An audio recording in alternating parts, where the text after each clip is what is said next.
بسم اللہ الرحمن الرحیم۔ شروع اللہ کے نام سے جو بڑا مہربان نہایت رحم کرنے والا ہے۔ الحمد للہ رب العالمین۔ کل شکر کل ثنا اللہ کے لیے ہے جو تمام جہانوں کا پروردگار ہے۔ الرحمن الرحیم، بہت رحم فرمانے والا نہایت مہربان ہے۔ مالک یوم الدین، اور جزا و سزا کے دن کا مالک و مختار ہے۔ ایاک نعبد و ایاک نستعین، ہم صرف تیری ہی بندگی کرتے ہیں اور کرتے رہیں گے، اور ہم تجھ ہی سے مدد چاہتے ہیں اور چاہتے رہیں گے۔ اہدنا الصراط المستقیم، ہمیں ہدایت بخش سیدھی راہ کی۔ صراط الذین انعمت علیہم، راہ ان لوگوں کی جن پر تیرا انعام ہوا۔ غیر المغضوب علیہم ولا الضالین، جو نہ تو مغضوب ہوئے اور نہ گمراہ۔ صدق اللہ العظیم۔ قرآن کریم کی سورہ الفاتحہ سے قرآن کریم کا آغاز ہوتا ہے، اور سورہ الفاتحہ کو قرآن کریم کا مقدمہ کہا جاتا ہے۔ فاتحہ کا مطلب ہے کھولنے والی کتاب، کھولنے جانے والی چیز، جس کے ذریعے سے کوئی چیز کھلتی ہو تو مفتاح کی چابی کو کہا جاتا ہے، جس سے تالے کو کھولا جاتا ہے۔ تو پورے قرآن کریم کا خلاصہ اللہ تبارک و تعالی رب العزت نے اسی سورہ فاتحہ کے اندر مقدر فرما دیا ہے، پوشیدہ کر دیا ہے، مضمر کر دیا ہے۔ اور پھر سورہ الحجر کے اندر اللہ تبارک و تعالی رب العزت نے سورہ الفاتحہ کی 7 آیات کے متعلق فرمایا، وَلَقَدْ آتَيْنَاكَ سَبْعًا مِّنَ الْمَثَانِي وَالْقُرْآنِ الْعَظِيمِ۔ آپ صلی اللہ علیہ وسلم کو ہم نے 7 ایسی آیات عطا کی ہیں جو بار بار پڑھی جانے والی ہیں، اور عظمت والا قرآن، یعنی کہ سورہ فاتحہ کو قرآن بھی کہا گیا اور اس کو 7 مثانی بھی کہا گیا ہے، کہ پورے قرآن کا خلاصہ سورہ فاتحہ ہے۔ اور پھر حضور صلی اللہ علیہ وسلم کا اپنا بھی ارشاد گرامی ہے کہ الحمدللہ رب العالمین، تمام تعریف اس رب کے لیے، کہ اس اللہ کے لیے ہے جو جہانوں کا پالنے والا ہے۔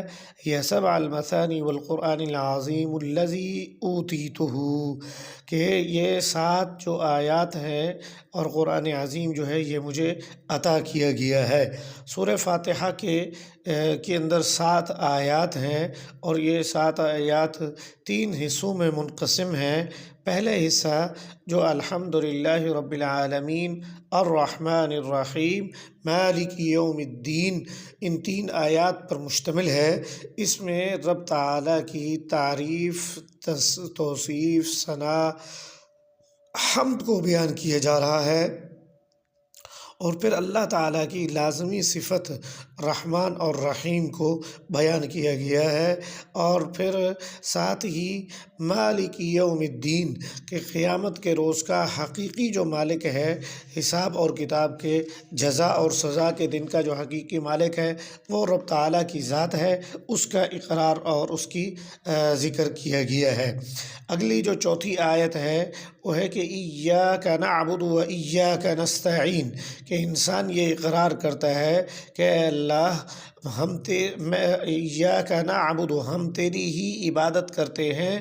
چونکہ مضارع کے صیغے کے اندر زمانہ حال اور استقبال، مستقبل اور حال دونوں پائے جاتے ہیں، تو ترجمے میں بھی یہی لحاظ رکھا گیا ہے کہ ہم تیری ہی عبادت کرتے ہیں اور کرتے رہیں گے، اور تجھ ہی سے مدد مانگتے ہیں اور تجھ ہی سے مدد مانگتے رہیں گے۔ یہ دعویٰ کرنا بہت آسان ہے، لیکن اس پر عمل کرنا تھوڑا سا مشکل ہے۔ یہی وجہ ہے کہ شاعر نے کہا، یہ شہادت گئے الفت میں قدم رکھنا ہے۔ لوگ آسان سمجھتے ہیں مسلمان ہونا، اہل اسلام پر، ایمان والوں پر لازم ہے کہ وہ رب تعالیٰ کا شکر بجا لائیں، اس کی تعریف کریں، توصیف کریں۔ ہر نماز کے بعد اللہم اعنی علی ذکرک و شکرک و حسن عبادتک، کہ اے اللہ میری مدد فرما دیجئے کہ میں آپ کا ذکر کرتا رہوں، آپ کا شکر گزار بندہ رہوں، اور اچھی طریقے سے عبادت کر سکوں۔ چنانچہ یہ سورۃ مبارکہ کا اس سورہ مبارکہ کا تیسرا جو جزو ہے وہ اس دعا پر مختتم ہوتا ہے کہ اہدنا الصراط المستقیم، دکھلا بتلا جتلا ہمیں سیدھا راستہ۔ پھر وہ راستہ کون سا ہے اس کی وضاحت اجمالی طور پر یہاں کی گئی ہے کہ اہدنا الصراط المستقیم صراط الذین انعمت علیہم، ان لوگوں کا راستہ جن پر آپ نے انعام کیا ہے۔ یہ انعام یافتہ طبقے کا ذکر جو ہے سورہ نساء کی آیت نمبر 68 میں پھر ہوتا ہے کہ اولئک الذین انعم اللہ علیہم من النبیین والصدیقین والشہداء والصالحین وحسن اولئک رفیقا۔ چار گروہ انعام یافتہ ہے، انبیاء علیہم السلام کا، صدیقین کا، شہداء کا اور صالحین نیکوکار لوگوں کا، اور یہی لوگ جو ہے بہتر اور اچھے رفیق ہیں، اللہ تعالیٰ کی یعنی صحبت رفاقت کو معیت کو اختیار کرنے والے بنتے ہیں۔ پھر آخر میں چونکہ یہ جو تیسرا جزو ہے اس کے اندر دعا کے ساتھ ہی ایک مثبت پہلو ہے اور ایک منفی پہلو ہے۔ مثبت پہلو یہ ہے کہ صراط الذین انعمت علیہم، اے اللہ ہمیں ان لوگوں کے راستے پر چلا جن پر تو نے انعام کیا، غیر المغضوب علیہم ولا الضالین۔ یہ جو جملہ ہے یہ منفی پہلو ہے، ان لوگوں کا راستہ ہمیں نہ دکھلائیے، نہ چلائیے ان لوگوں کے راستے پر جن پر آپ کا غضب ہوا یا آپ کی ناراضگی ہوئی ہے۔ چنانچہ یہی وجہ ہے کہ حدیث قدسی میں حضور نبی رحمت صلی اللہ علیہ وسلم نے ارشاد فرمایا، قسمت الصلاۃ بینی و بین عبدی بینی و بین عبدی نصفین ولعبدی ما سأل فإذا قال العبد الحمد لله رب العالمين قال الله تعالى حمدني عبدي، وإذا قال الرحمن الرحيم قال الله تعالى أثنى علي عبدي، وإذا قال مالك يوم الدين قال تعالى مجدني عبدي، وقال مرة فوض إلي عبدي، فإذا قال إياك نعبد وإياك نستعين قال هذا بيني وبين عبدي ولعبدي ما سأل، فإذا قال اهدنا الصراط المستقيم صراط الذين أنعمت عليهم غير المغضوب عليهم ولا الضالين آمين قال هذا لعبدي ولعبدي ما سأل آمین۔ یعنی اللہ تبارک و تعالی رب العزت کی طرف سے اللہ تعالی حضور نبی رحمت صلی اللہ علیہ وسلم پر القاء کیے گئے الفاظ کلمات تو اللہ تعالیٰ کے ہیں، یعنی معنی مفہوم اللہ تعالیٰ کے ہیں، لیکن الفاظ بزبان مصطفیٰ صلی اللہ علیہ وسلم جاری ہوئے۔ اللہ تعالیٰ فرماتے ہیں کہ جب میں نے اپنے نماز کو صلاۃ کو تقسیم کر دیا ہے انسانوں کے مابین، وہ دو حصوں پر مشتمل ہے کہ جب انسان الحمدللہ رب العالمین سورہ فاتحہ کا آغاز کرتا ہے تو رب تعالیٰ خوشی سے فرماتے ہیں کہ میرے بندے نے میری تعریف کی۔ الرحمن الرحیم کے جواب میں اللہ فرماتے ہیں کہ اس نے میری ثنا بیان کی ہے۔ مالک یوم الدین کے بارے میں اللہ تعالیٰ فرماتے ہیں کہ اس نے مجدنی عبدی، اس نے میری پرہیزگاری کو، میری یکسانیت کو، میری یکجائی کو اور میرے کل اختیار کو بیان کیا ہے۔ پھر اسی طریقے سے کہ فوض الی عبدی، کہ اس نے اپنے تمام امور کو میرے سپرد کر دیا ہے۔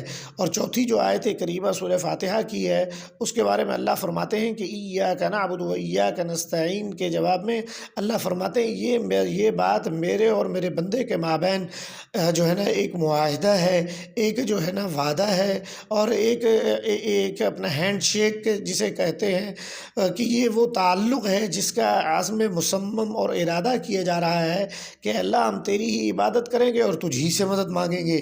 پھر آخری حصے کے اندر جب اہدنا الصراط المستقیم صراط الذین انعمت علیہم غیر المغضوب علیہم ولا الضالین آمین، جب انسان یہ کہتا ہے کہ اللہ میں تجھ سے تو مجھے سیدھا راستہ دکھلا اور ان لوگوں کا راستہ جن پر تیرا انعام ہوا، نہ ان لوگوں کا جن پر آپ کا غضب نازل ہوا، یعنی یہود و نصارہ کے طریق سے، راستے سے، گمراہیوں سے، ان کی کوششوں، کاوشوں، سازشوں سے مجھے معمون اور محفوظ فرما۔ تو اللہ تعالیٰ فرماتے ہیں میں اپنے بندے کو ہر وہ عطا کرتا ہوں جو وہ مجھ سے طلب کر رہا ہے، مجھ سے مانگ رہا ہے، مجھ سے چاہ رہا ہے۔ یہ صحیح مسلم کے اندر 904 نمبر حدیث کا نمبر ہے، موجود ہے۔ تو سورہ فاتحہ چونکہ دعا ہے، اور دعا کے بعد پھر جو ہے آمین کہنے کی ضرورت ہوتی ہے۔ اللہ تبارک و تعالی رب العزت مجھے اور آپ کو قرآن پر عمل کرنے کی توفیق عطا فرمائے۔ وما علینا الا البلاغ المبین۔